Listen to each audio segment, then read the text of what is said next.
Hey Com210, my name is Kelly Arambula, and I will be going over today in my PowerPoint about how the media has evolved so much since the early 1900s to today in 2020. I got the opportunity to interview with one of my close friends, an older member of the society, about what that looked like for her as she personally experienced all the development and changes that went on in the media and got some fun, insightful facts about it.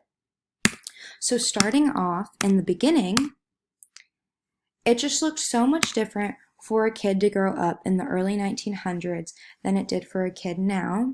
As you can see in the picture shown on the slide, the lifestyle was just way more about being creative, getting outside and using your imagination.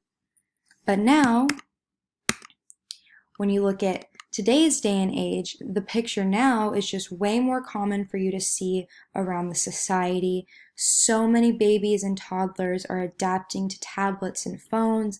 Several baby apps are being released onto the App Store, Android and Apple.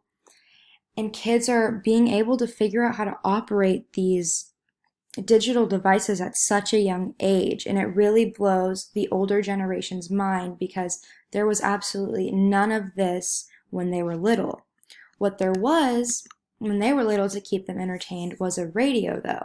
This brings me to my next point. The radio was a huge source of entertainment, but now when you look in today's day and age in our media society, Spotify and Apple Music are taking over. They're really almost running the radio out of business, kind of how newspaper is going out of business because everything is digitally on the news, on our phones. They didn't even have FM radio back then, so it was very plain and simple with how they were entertained. It was a huge deal when FM came out because AM were just bland channels and FM had all the fun, rock and roll, hip hop, rap. That's when all of that came out. So this was a huge deal. You'd usually find a radio in many households, and it was just very old. You had antennas. Some people had a lot of problems with these. It was all about picking up signals. Moving on, after the radio was there for a while, the TV finally first came out in 1925, which changed the game forever. This was huge for people. People finally had a common thing to come around and watch as a family, something to do. A fun little fact is, you know how a big problem for us is not being able to have reception when a cell tower is not around.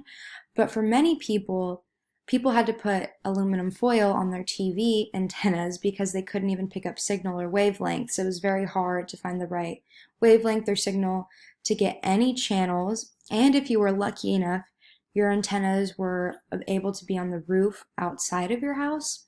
But even then, it was common for you to see people up there shifting the position to try to pick up a signal to get the channel they were looking for.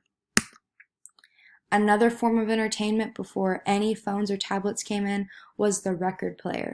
Not only did this change the game for the consumer of music, but even now that the music was put on a platform where it could be sold, it really changed competition for many artists, which started a huge movement in the music industry, but also many young teens would jam. It was something fun to do. They could finally, have something that wasn't the CD but a record player. They could put it on their record and jam to Ella Fitzgerald, Merle Haggard, and the Beach Boys.